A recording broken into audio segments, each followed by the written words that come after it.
আসসালামু আলাইকুম ওয়া রাহমাতুল্লাহ। প্রিয় মুক্তির দিশারি চ্যানেলের দর্শকবৃন্দ, এই ভিডিওতে শেখানো হবে জ্বর থেকে মুক্তি লাভের দোয়া। আমরা কে না চাই সুস্থ থাকতে?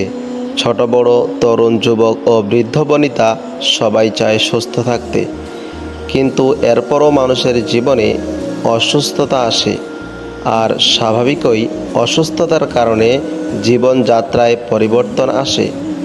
কষ্টদায়ক জীবনযাপন কেউ করতে চায় না, তাই রোগ থেকে মুক্তি পেতে ও পুরোপুরি সুস্থ হতে কেউ চেষ্টায় কমতি রাখে না। আমাদের সকলের জানা আছে যে মৌসুমিক অসুস্থতাগুলোর মধ্যে জ্বর অন্যতম। জ্বর এলে আরও নানা রকমের রোগ ব্যাধি দেখা দেয়। তাই জ্বরাক্রান্ত ব্যক্তি জ্বর থেকে মুক্তি পাওয়ার জন্য চেষ্টা করে, কারণ জ্বর ও আনুষঙ্গিক অসুস্থতার দরুন কোনো মানুষই স্বাভাবিক কাজকর্ম করতে পারে না। প্রিয় দর্শক, বান্দার অসুস্থতা ও আল্লাহর পক্ষ থেকে বান্দার জন্য একটা নিয়ামত, কারণ বান্দার অসুস্থতা আল্লাহর পক্ষ থেকে পরীক্ষা হিসেবে আসে। এর মাধ্যমে আল্লাহ বান্দার ছোট ছোট গুনাহগুলো ক্ষমা করে দেন। কেউ অসুস্থ হলে ইসলাম চিকিৎসা নেওয়ার তাগিদ দিয়েছেন, পাশাপাশি কিছু আমলও শিখিয়ে দিয়েছেন, যেগুলো আমল করলে আল্লাহর রহমতে দ্রুত সুস্থতা লাভ হয় এবং তা পরীক্ষিত আমল। প্রিয় দর্শক, জ্বর থেকে দ্রুত মুক্তি পেতে রাসূল সাল্লাল্লাহু আলাইহি ওয়াসাল্লামের শেখানো দোয়াটি এখনই শিখে নিন।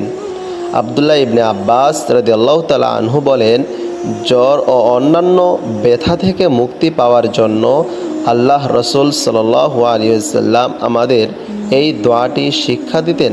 বিসমিল্লাহিল কাবীরি আউযু বিল্লাহিল আযীমি মিন শাররি কুল্লি ইরকিন নার ওয়া মিন শাররি হাররিন নার। প্রিয় দর্শক, এই দোয়াটি আমাদের জীবনে খুবই গুরুত্বপূর্ণ ও জরুরি, তাই দেরি না করে এখনই শিখে নিন। আমার সঙ্গে বলুন, বিসমিল্লাহিল কাবীরি আউযু বিল্লাহিল আযীমি মিন শাররি কুল্লি ইরকিন নার ওয়া মিন শাররি হাররিন নার।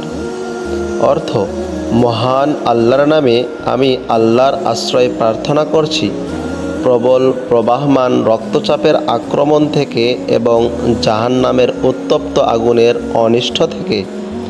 প্রিয় দর্শক, তাৎক্ষণিকভাবে জ্বর ও অন্যান্য রোগ থেকে নিরাময়ের জন্য এই দোয়াটি খুবই উপযুক্ত। তবে জ্বর থেকে মুক্ত থাকতে অবশ্যই যথাযথ স্বাস্থ্য সচেতনতা জরুরি, পাশাপাশি চিকিৎসা গ্রহণ করাও সুন্নত। আল্লাহ তাআলা আমাদের সব ধরনের অসুস্থতা ও রোগ ব্যাধি থেকে এবং সব ধরনের অনিষ্টতা থেকে মুক্ত রাখুন। আমিন।